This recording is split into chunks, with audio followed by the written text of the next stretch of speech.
그럼 수변전 설비 주요 기기부터 보도록 하면 여기 간단하게 한번 읽고 지나가도록 할게요. 수변전 설비에서 수전 설비란 수전점에서 변압기 1차치까지의 기기 구성, 변전 설비란 변압기에서 전력 부하 설비까지의 배전반까지의 변전 설비를 말한다. 뭐 그냥 편하게 리딩 하시면 돼요. 즉 전력회사의 전력 공급에 대해 구내에 전력을 수전하고 변전하는 설비를 시설하여 구내만 배전하고 구외로 전송하지 않는 설비를 말한다. 즉 수용가에서 받는 모든 설비들, 얘를 뭐라고 한다? 수전 설비라 한다더라.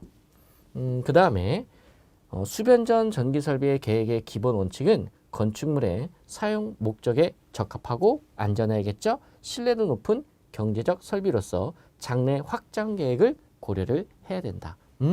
좋은 말만 써놓은 거예요. 그래서 여기는 그냥 리딩 하시고 넘어가시면 되는 부분입니다. 자, 그렇다면 지금부터 아주 이제 중요한 내용을 설명을 드릴 텐데 제가 별표 치거나 밑줄 긋는 부분들은 중요한 부분들입니다. 수변전 설비의 기능. 그러면은 수변전 설비 기능은 어떤 기능들이 있어야 되는가? 키워드만 기억하셔도 충분합니다. 그 키워드 밑줄 그어 드릴게요. 맨 끝에 자, 같이 한번 밑줄 그어 볼까요? 경보 기능 밑줄, 제어 기능 밑줄, 계측 기능 밑줄. 그다음에 기록 기능이라고 여러분 이렇게 함께 포함해도 돼요. 그래서 한번 보면 경보, 제어, 계측, 기록이다.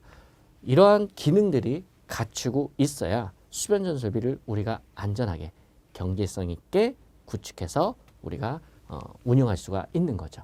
자, 경보, 제어, 계측, 기록. 그럼 예를 들어서 우리가 어떤 사고에 대해서 우리가 보호를 해야 돼요. 그럼 그러려면 어떠한 물리량을 가지고 전압이면 전압, 주파수면 주파수, 전류면 전류. 이러한 물리량들을 가지고 이러한 요소들을 가지고 계측을 해야겠죠. 지금 정상치인지 정상이 아닌지. 그래서 실시간으로 계속 계측을 해야 돼요. 계측을 하다가 문제가 생겼어. 그러면 어떻게 돼요? 알람을 해줘야겠죠. 위험합니다. 위험합니다. 알람을 해줘야 돼요.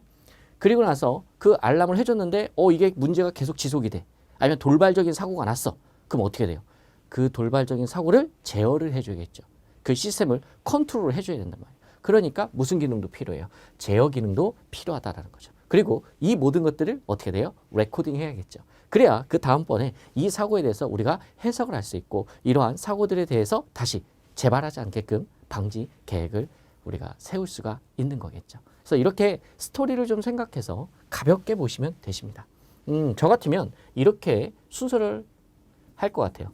계측 기능 이렇게 암기하는 거예요. 계측하고 그 다음에 우리가 경보를 하죠. 그 다음에 뭐예요? 제어를 하죠. 그 다음에 마지막에 라스트로 이런 걸 우리가 레코딩 한다. 이렇게 여러분 좀 부드럽게 스토리 있게 가져가시면 됩니다.